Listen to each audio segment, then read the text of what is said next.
I've seen like this taxi driver hitting private cars. It's very bad. A fatal shooting, torching buses, attacking police vans and commuter chaos. The vile side of the Western Cape's taxi strike. Once the pride of South Africa, UNISA is being placed under administration, identifying the perpetrators in the Senzo Meyiwa killing. I'm Jane Dutton. This is Eyewitness News. Remember to like and subscribe. This is Eyewitness News.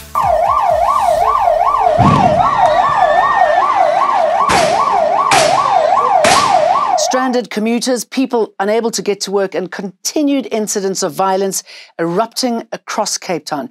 Since the South African National Taxi Council decided to withdraw all minibus taxi operations on Thursday, several Golden Arrow buses have been torched, 4 of them this morning. And police vans attacked in Mfuleni Township.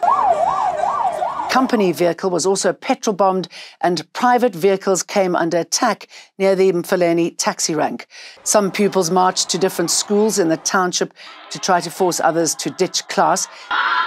They also used bricks and axes to tear down the doors of a local supermarket's liquor store. Officers fired rubber bullets in an attempt to disperse them, and riot police streamed into the township. I couldn't go to school. My school is closed because of the taxi strike. Police say the identity of a person who was shot and killed in the vicinity of Cape Town International Airport is yet to be determined. The person died after a motorist travelling on Airport Approach Road fired shots at assailants pelting cars with stones in the early hours of this morning. 3 other people sustained injuries. The driver of the vehicle responded by firing several shots. As a result, a yet-to-be-identified person was killed, another seriously wounded, and 2 others sustained not-so-serious injuries.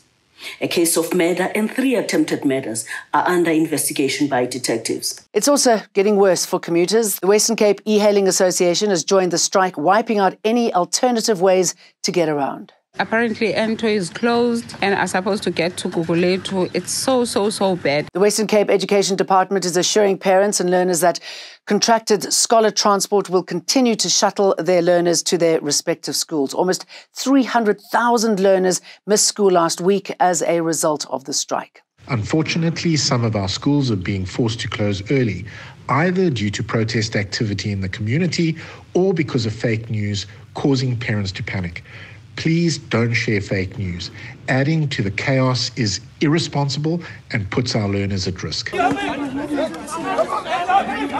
The taxi leaders are protesting over the seizure of their vehicles, also demanding that special provision is made for them on the road during rush hour, as well as suspension of conditions pertaining to operating licenses. These disruptions are set to continue indefinitely, as Santaco has reportedly abandoned negotiations to resolve the ongoing strike.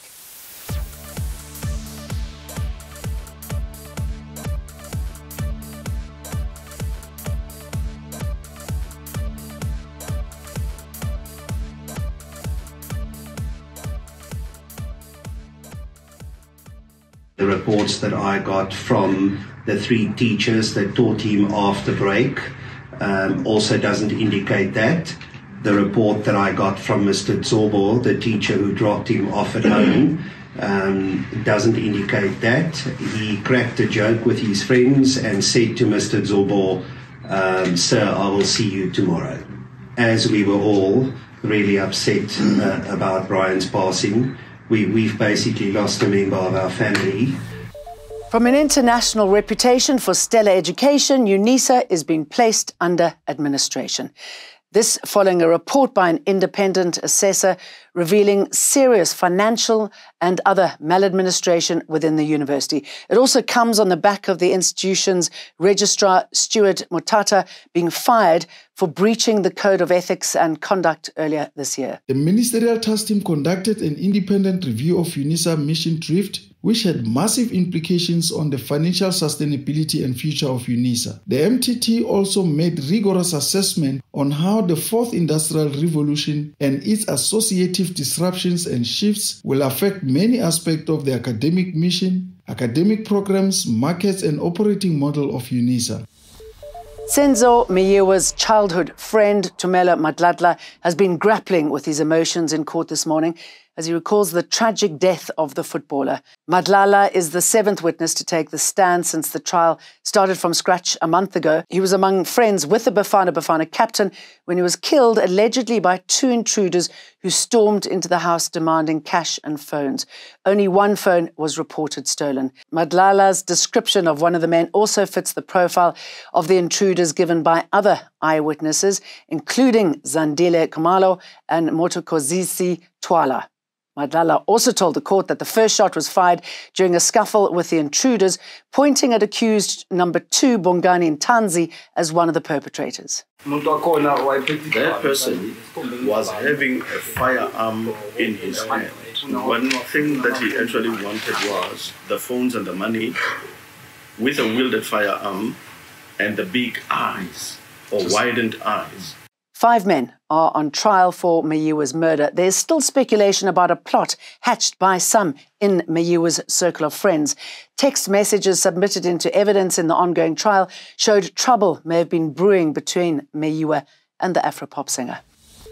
Tensions and fights have rocked the Gauteng ANC Women's League conference. This has resulted in the organisation adjourning without announcing the top officials. The status of around 39 voting delegates led to chaos at the event taking place in Benoni. This is those not aligned to newly elected President. Sisisi Tolashe accused those in her corner and in the National Executive Committee of attempting to steal the conference. Contentious issue is about the upcoming ANC list conference, with one ANC NEC member claiming this conference is being manipulated in order to produce candidates aligned with Tolashe and, by extension, party president Cyril Ramaphosa to serve in parliament and across legislatures. The FIFA World Cup continues, sadly, without our Banyana legends. They lost 2-0 to the Netherlands on Sunday. Here's Tolakele, TK Sport, Nganga. 2 of Africa's representatives have been knocked out at the FIFA Women's World Cup. On Sunday, we saw Banyana losing 2-0 to the Netherlands, and that was followed up on Monday by Nigeria being knocked out by England after losing 4-2 on penalties. That game had ended goalless after 120 minutes. Selected teams that have qualified for the quarterfinals include Spain and Japan, while on Tuesday morning, we're going to see Africa's last hope, Morocco, in action against France. Tolakele Mganga, Eyewitness News Sport.